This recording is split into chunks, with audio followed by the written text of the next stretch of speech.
শিক্ষাৰ্থী হিচাপে TLM মেলা অনুষ্ঠানলৈ মই আজি TLM মেলালৈ আনিছোঁ FLN এক্সপ্ৰেছ। এই এক্সপ্ৰেছত আছে সংখ্যাৰ ধাৰণা, যুগৰ ধাৰণা, তাৰপিছতে স্বৰচিহ্ন আৰু কেইটামান আছে বাৰু, জেগা অসুবিধাৰ কাৰণে সুবিধা নাই।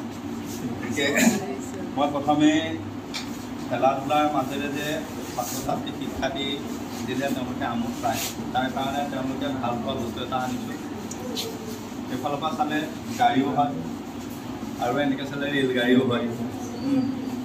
আৰু ইয়াতে প্ৰথমে আমি কৌশল কৰি পেলাই তেওঁলোকক দিব পাৰিম।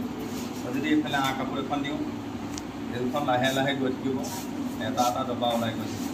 ইয়াতে সংখ্যাটো লিখা আছে, তেওঁলোকে এটা এটা মনতে গন্তিও কৰিও যাব পাৰিব, মুখেৰে ক'বও পাৰিব। আৰু আখৰটোৰ লগত চিনাকি হোৱাৰ লগে লগে ইফালে আন কেইজনমানৰ হাতত মই তুলি দিম সেইকেইটা। যেতিয়া 5 নম্বৰ পাবগৈ, এজনে চিঞৰ মাৰি ক'ব 5 নম্বৰ ডবা। 4 পালেগৈ 4 বুলি দেখাই দিব।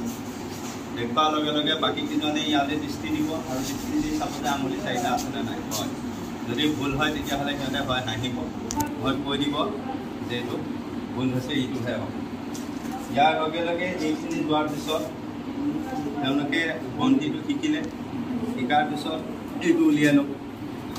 এইটো উলিয়াই লৈ কিন্তু যে 2টা ডবা গ'ল, তাৰপিছত আৰু 6টা ডবা গ'ল, মুঠতে কেইটা ডবা গ'ল যুগটো তেওঁলোকে কৰিব নোৱাৰিব সাধাৰণতে। তাৰ কাৰণে মই লৈ আনিছোঁ তেওঁলোকলৈ জিকা গুটি। জিকা গুটি ৰং চাই চাই তেওঁলোকে এইফালে 2 আছে, 2টা গুটি ইয়াত পেলাই দিব, ইয়াত কৰি দিব।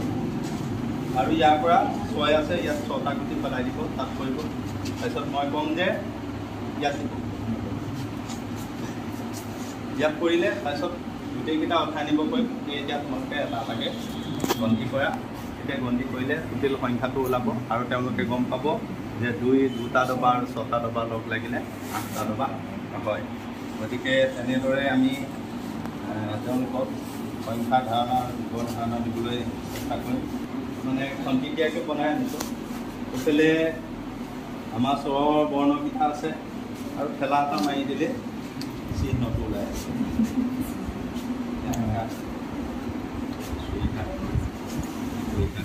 আৰু ইয়াত কোনকেইটা চেণ্ডি কেনেকুৱা শব্দ হয় তাক মই লিখি পেলাই আনিছোঁ। আজিলৈ মোৰ TLM